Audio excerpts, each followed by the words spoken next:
तो hello everyone, I hope you are doing very well. देखो यार, मोस्ट ऑफ द कॉलेज में ना मिड सेम स्टार्ट होने वाले हैं। विद इन अ वीक तुम्हारे मिड सेम स्टार्ट हो जाएंगे और ये बात तुम्हें भी बहुत अच्छे से पता है।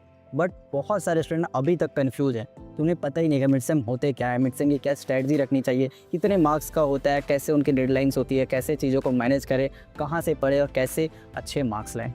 गाइस, मैं सच बताऊं, यही वो टाइम है जहां तुम्हें सीरियस होने की ज़रूरत है। क्योंकि गाइस, अगर तुम्हारे मिड सेम इंटरनल के मार्क्स तुम्हारे हाथ से स्लिप होंगे ना, तो ये रीज़न बन जाता है तुम्हारे बाद में रिग्रेट करने का। और कॉलेज लाइफ में मार्क्स कितना ज़रूरी है ये तुम जानते ही हो।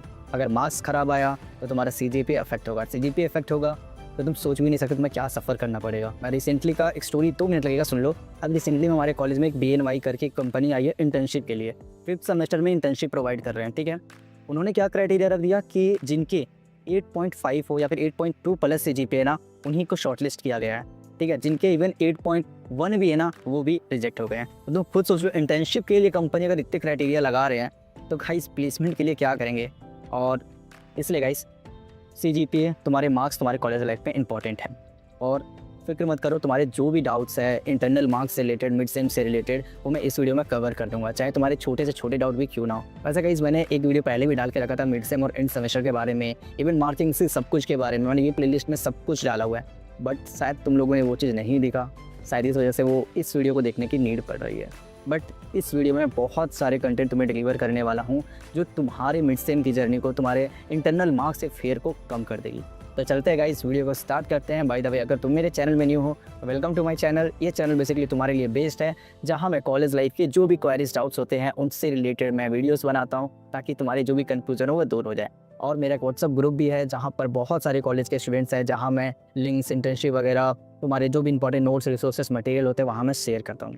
तो गाइस, व्हाट्सअप ग्रुप पे चल जाना, चैनल को सब्सक्राइब कर लेना, ताकि और भी इन्फॉर्मेशन, वीडियो, वैल्यूएबल कंटेंट तुमसे छूटे ना। तो चलते गाइस, वीडियो को स्टार्ट करते हैं। तो सबसे पहले कि भैया मिड सेम होता क्या है, इंटरनल एग्जाम होता क्या है। तो देखो, बेसिकली मिड सेम एक तरीका एग्जाम होता है। जैसे तुमने कॉलेज लाइफ में एग्जाम या फिर स्कूल लाइफ में एग्जाम दोगे ना, सब्जेक्टिव, उस तरह का एग्जाम होता है, जहाँ पर 20 मार्क्स का ईच सब्जेक्ट का एग्जाम होता है। तुम्हारा 5 सब्जेक्ट होंगे एक सेमेस्टर में, तो तुम 20 × 5 कर लो, 100 मार्क्स से तुम्हारे मिड सेम एग्जाम होते हैं, जिसमें तुम्हें जितना स्कोर कर सकते हो तुम मैक्सिमम 20 कर सकते हो और मिनिमम तो 0 कर लो, ठीक है। उतने मार्क्स स्कोर करना पड़ता है। और हर कॉलेज का अलग अलग रूल होता है। जैसे एलन सिटी कॉलेज की बात करो तो एलन सिटी में 2 मिड सेम यानी 2 इंटरनल एग्जाम होते हैं, मिड सेम 1, उसके बाद एक मिड सेम 2। मिड सेम 1 में बेसिकली 2 सब्जेक्ट्स आते हैं और मिड सेम 2 में बेसिकली 3 सब्जेक्ट्स आते हैं, ठीक है। तुम्हारे जो भी इनिशियल के सब्जेक्ट हो या फिर जो भी कॉलेज तुम्हें बता देगा कि मिड सेम 1 में कौन कौन सब्जेक्ट आना है, मिड सेम 2 में कौन कौन सब्जेक्ट आना है। उसी तरह ओरिएंटल में हर दिन में एक सब्जेक्ट लेते हैं और एक अलग अलग कॉलेज में अलग अलग रूल होता है। और ये तुम्हारे जो भी जहाँ तुम्हारा एफिलिएशन RGB पे, उससे रिलेटेड नहीं होता है। ये भी जो भी तुम्हारे मार्क्स होते हैं ना, ये तुम्हारे सीधा RGB पर फॉरवर्ड किए जाते हैं। RGB पे तुम्हारा इंटरनल एग्जाम कंडक्ट नहीं करवाता है, वो सिर्फ इंड करवाता है। तो तुम समझ गए कि मिड सेम एग्जाम होता क्या है, कितने मार्क्स का होता है। अब हम चलते हैं अपने सेकेंड टॉपिक की ओर, जहाँ पर सब ने पूछा कि भैया कहाँ से पढ़े और कब स्टार्ट कर देना चाहिए। गाइस देखो, स्टार्ट करने का ना कोई पॉइंट नहीं होता है। तुम्हें जब फील हो कि हाँ तुम्हें स्टार्ट कर देना चाहिए, ऑफकोर्स तुम वहाँ से स्टार्ट कर सकते हो। इवन मैंने पिछले भी वीडियो में बहुत सारे बोल के रखा था कि किस टॉपिक को या फिर किस सब्जेक्ट को क्या प्रायोरिटी देना और कब स्टार्ट करना है। इवन अगर तुमने उस वीडियो को नहीं देखा था, शायद अब तुम्हें अपनी प्रिपरेशन स्टार्ट कर देनी चाहिए, क्योंकि तुम्हारे पास मुझे लगता है विद इन अ वीक ही है, जिसमें तुम्हारा इंजीनियरिंग, ग्राफिक्स, M1 ऐसे सब्जेक्ट है जिसमें लॉट ऑफ प्रैक्टिस की रिक्वायरमेंट होती है।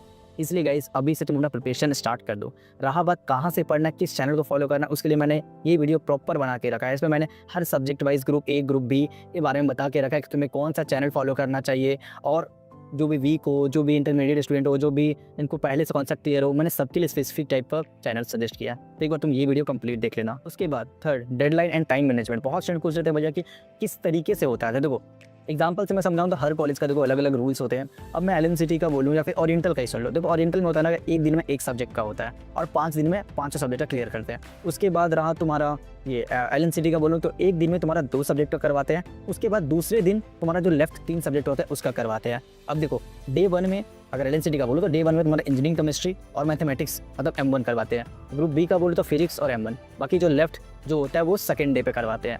ईच सब्जेक्ट पे तुमको 1.50 आवर मतलब 1.5 घंटा तुम्हें मिलेगा, ठीक है, 1.5 आवर। और अगर ओरिएंटल में बोलूँ तो शायद 2 या 2.5 आवर मिलते हैं। हर कॉलेज का अलग अलग रूल है, ठीक है। अब इतने टाइम पे तुम्हें कम से कम 3 या 4 क्वेश्चन रहते हैं। ईच क्वेश्चन तुम्हारा 4 से 5 मार्क्स का रहता है। और तुम्हारी जो पेपर्स होते हैं वो तुम्हारे जो HOD फैकल्टी होते हैं वो डिसाइड करते हैं।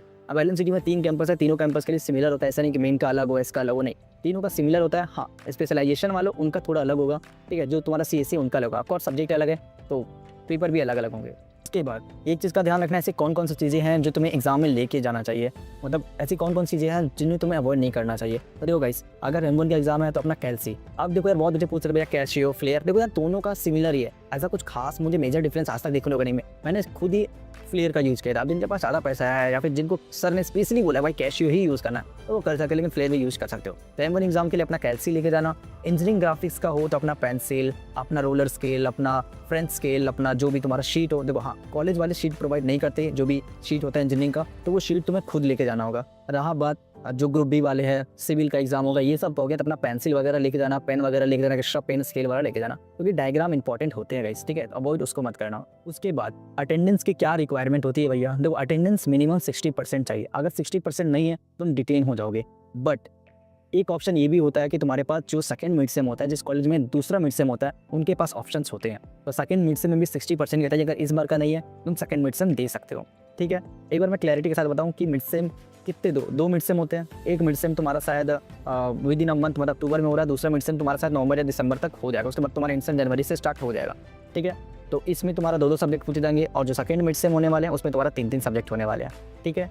रहा बात अटेंडेंस क्या रिक्वायरमेंट होती है, तो फर्स्ट मिड सेम के लिए 60% मिनिमम नहीं रहा, रिटेन हो जाओगे। सेकंड मिड सेम में चल जाएगा और मैक्सिमम तक 75 हो 80 हो, डजेंट मैटर, लेकिन मैं सजेस्ट करूँ 75 से ऊपर मत रखना, 80 तक रख लो, इनफ होते हैं, 80 से ऊपर मत भागो।